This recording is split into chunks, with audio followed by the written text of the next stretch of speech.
Hello, my name is Natalie Osborne, and I am here today to present on psychological safety, building a culture to prevent or to benefit productivity and to prevent a lot of problems within the workplace.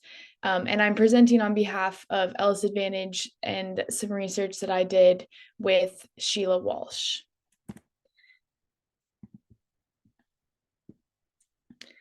So, first of all, what's included in this workshop, we're going to define psychological safety and talk about some of its benefits, and then also talk about why psychological safety is important specifically in today's workplace. And then we'll get some practical strategies for creating a psychologically safe workplace. And then finally, we'll just do a recap of what we learned. So, to start, we're going to talk about what psychological safety is. Psychological safety is a state in which individuals feel comfortable showing and employing themselves, their true selves, without fear of negative consequences to their self image, status, or career. So that means that these individuals have the belief that their workplace is safe for interpersonal risk taking.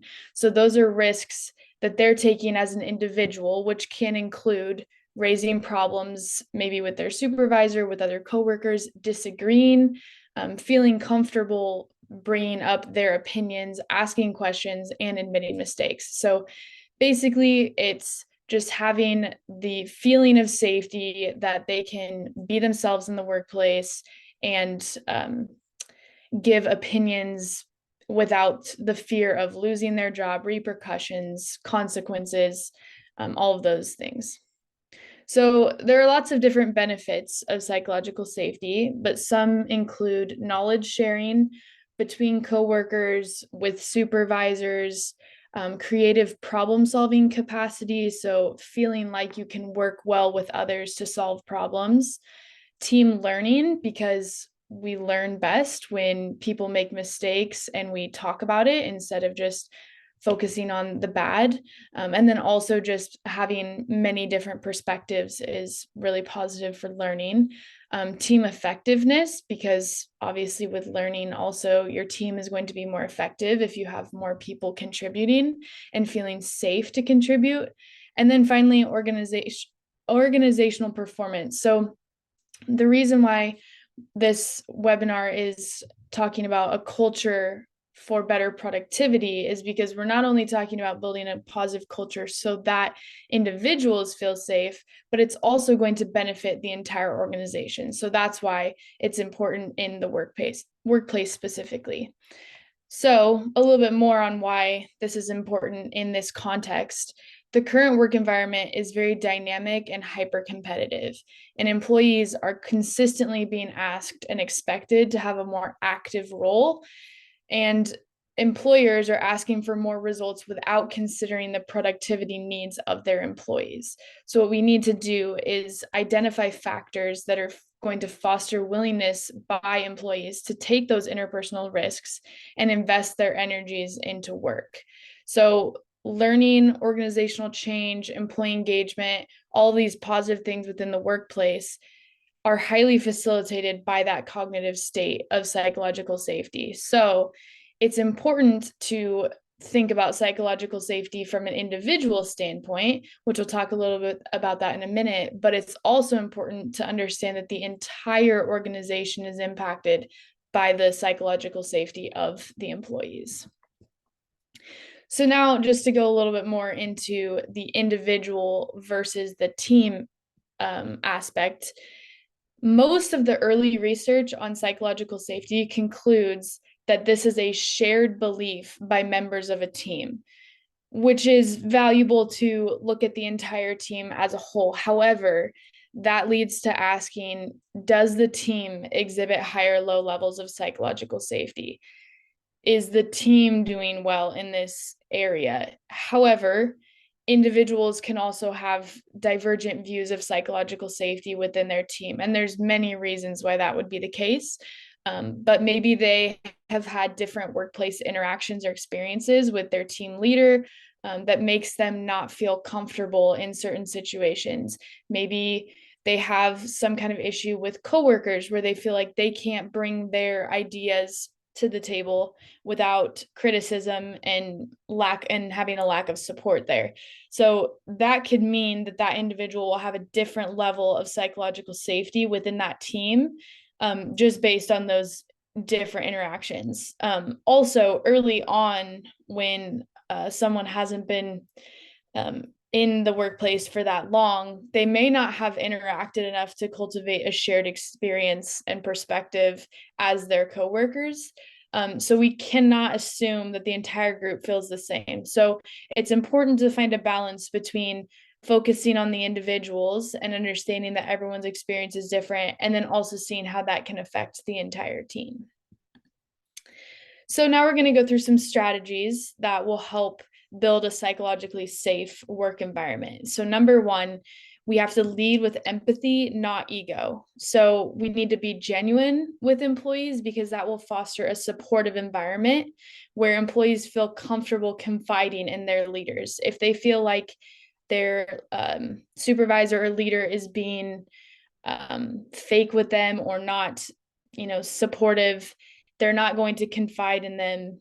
They're just going to, come from more of a follower perspective instead of having that collaboration.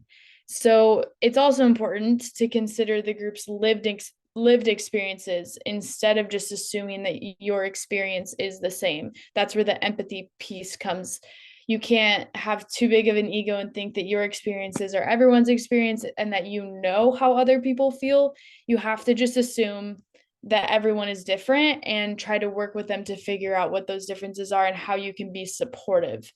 And then also, it's important to not use your position of power to bully employees into producing work, because if they fear failure because they think there will be repercussions or, consequences, they're not going to feel as comfortable with asking for help, offering opinions. They're just going to stick to what they think they're supposed to do, and that's going to hinder their creativity and overall what they're able to produce. And then avoiding passive aggressive and manipulative behaviors, that kind of goes hand in hand with that bullying. It's just important to have an environment that is safe, in the way that people feel that you're compassionate to their differences and supporting them in whatever they need, not what you think they need. The second strategy is to build a team culture, not a group of talented individuals. It's important to create an environment where employees are not avoiding sharing with coworkers or supervisors out of fear that that information will be used against them. It's much more valuable to have employees that are comfortable working together, because that's where a lot of creativity and innovation comes from, and just feeling more comfortable in the workplace in general. So that's good both for productivity and for the individual well-being of all of the employees. So it's important to encourage a collaborative environment where people are depending on each other to solve problems. And then also in the hiring process, it's important to hire individuals based on their ability to work with others on a team. So obviously you have to think about the talent and the competency of the people that you're hiring, but you also want to put a really high emphasis on hiring people that will be working well in a team. You want to, find a balance between the two. Talent is obviously very important, but it's not the most important. And if you are hiring talent only individuals, that's going to kill the team culture. You want people that can work well together, because even those who are not as talented, if they work with others well, they're going to grow a lot more than the people that are only focused on their own individual talents. They're going to plateau and hit a peak, where those who are working well in a team will not only be better for themselves, but they're also going to help contribute to that positive work environment. And then the final strategy is helping employees meet basic needs. There's a very basic model, Maslow's hierarchy of needs, kind of helps us see the individual motivation and what people need to move on to the next stage of motivation. So if we look at the bottom of the pyramid, if people are not meeting their physiological needs, they're not going to be able to, go to the next stage in that pyramid. So it's important, even as an employer, to make sure that employees have their physiological and safety needs met, simply by just checking in and making sure that people are getting the support they need. Because if they don't have those, they're not going to be able to connect well with both the employer and coworkers. They're not going to have the self-esteem, and they're not going to be motivated to reach higher levels of productivity in the organization because those needs are not met. So caring about an employee as an entire person, helping them meet those basic needs, and then seeing where they can grow from there, that will lead to opportunity for growth, significance, and certainty in the workplace. So just to give a quick recap, the 3 strategies that we talked about to building a psychologically safe environment is to lead with empathy, not ego, focusing on seeing people's differences, acknowledging those differences, and not taking our power and using it in a negative way in the workplace.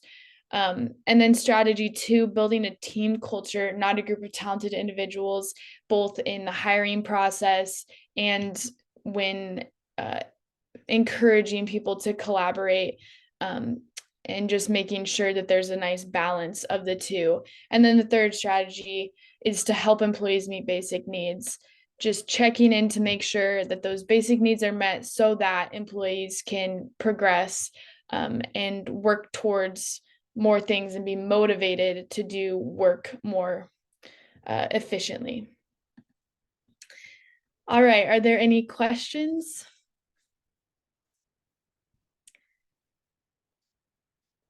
I have a question. So, like, based on presentation, you had mentioned like ego being an issue. What other challenges could come with this like issue of psychological safety? Could it be like intimidation or just like a lack of connection to your employer? Yeah, absolutely. I think intimidation is a big one, especially if you're in a position of power and your employees are intimidated by, giving their input, then they're not going to feel as comfortable to speak up, which is one of the worst things you could possibly do in, a collaborative environment, is hinder someone from, giving them their opinion. um, I think there's also probably a lot of people just don't really think about the impact. So I would say that to foster a psychologically safe environment, it's an active thing. You can't just assume that it's going to be psychologically safe if you don't use factors like intimidation and bullying. It's important to like actively make that, an intention of the workplace. So if you're naive or unaware, then that could also be a problem. So you have to make sure that you're making that a priority. Thank you. Hi, I was just wondering, would you say positivity in the team relies mainly on psychological safety, or are there other factors involved? Yeah, I would say that that's probably a really big factor, because if people feel that they're safe in the workplace, they're probably going to feel like they can better support others as well, which I think that's a really important thing with the hierarchy of needs. If someone's needs are met and they feel safe, they're going to be more positive and more, uplifting to others. So ultimately, it's going to cultivate a more efficient and a more positive, and encouraging workplace, because people feel like they can depend on one another and they feel supported.